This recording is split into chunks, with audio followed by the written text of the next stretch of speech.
The 126600, widely known as the 50th anniversary of the Sea-dweller, is also known to be one of the most controversial Sea-dweller ever produced with its 43mm face and cyclops.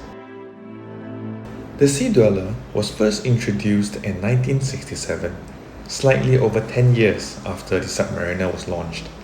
Back in the 50s, Rolex was giving out free subs in exchange for saturation diving data from COMEX, and the feedback that Rolex received was the crystal on the submariners were popping off during decompression. This led to the invention of the helium escape valve that allows helium particles to escape, and the first Sea-dweller was born. The very first production of the Sea-dweller was the reference 1665, or the double red Sea-dweller, where the nickname refers to the two red lines on the dial, Sea-dweller and Submariner 2000. The watch had a 40mm diameter with a helium escape valve on the left and a date window at the 3 o'clock position. Unlike the Submariner, the Sea-dweller did not have a cyclops over the date window, as crystals on the Sea-dweller were dome-shaped, which could withstand more pressure than flat crystals. There were also prototypes known as the single red Sea-dwellers, which were given to professional divers to test the watches prior to the commercial production of the Sea-dweller, and there are only 12 pieces known.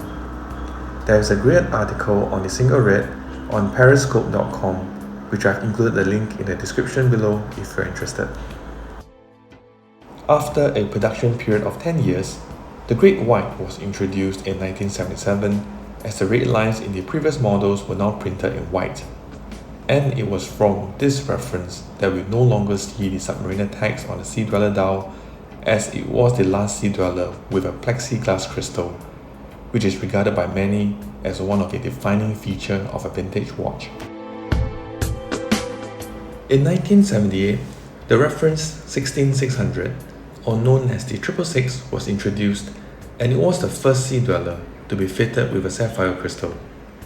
It was during this reference in the 1980s that the luminous material evolved from tritium to luminova, then to superluminova.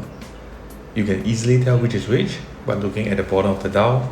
Swiss T25 indicates tritium, Swiss indicates luminova, and Swiss made indicates superluminova. The reference 16600 was also the last 40mm Sea-dweller with an aluminum bezel, and its last year of production was around 2009. Fast forward to 2014, the reference 116600 was introduced, and the Sea-dweller was given a ceramic upgrade to its bezel. It also came with the modern glide lock adjustment on the clasps and had a tapered case instead of the super case like the Submariner. Yet, it was the most short-lived Sea-dweller in history, as it was only been in production for 3 years, and it was also the last 40mm Sea-dweller. So in 2017, Rolex launched the 126600 on the 50th anniversary of the Sea-dweller, or commonly known as the SD43. This reference became the first Sea-dweller in history to have a 43mm case and a cyclops over the date window. The single red tags also adds a touch of vintage charm similar to the single red prototype in the 1960s.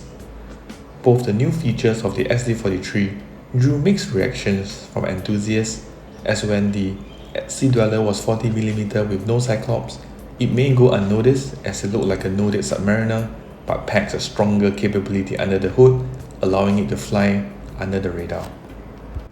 But for those with larger wrists like myself, the 43mm fits perfectly on my 7-inch wrist, and the bigger case size makes it look like a bigger brother to the Submariner.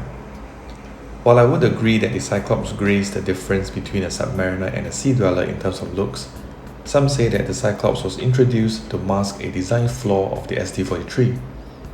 As Sea-dweller have always been in 40mm sizes, the diameter of the movement cannot accommodate the new 43mm size, resulting in the date window to look misaligned from the hour markers.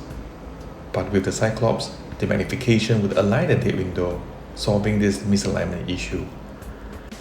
Since 2017, there is another variation of the SD43 from late 2018, where at 6 o'clock, there is a coronet between Swiss and made, and there is a serif on top of the number 1 of the 1200 feet text, and SD43 with these variations are known to be the Mark IIs. While some may argue that the Mark I is the true 50th anniversary piece for the Sea-dweller and thus potentially be more valued than the Mark IIs, I doubt there will be a great price difference in terms of resale value between the two in the future, unless Rolex officially recognizes the Mark I as the 50th anniversary piece for the Sea-dweller. So what do you think of the SD43 and its controversial changes? Does the Mark I and Mark II variant make a difference for you? Would you prefer a Submariner or a Sea-dweller? Let me know in the comments below, and I'll see you guys in the next video.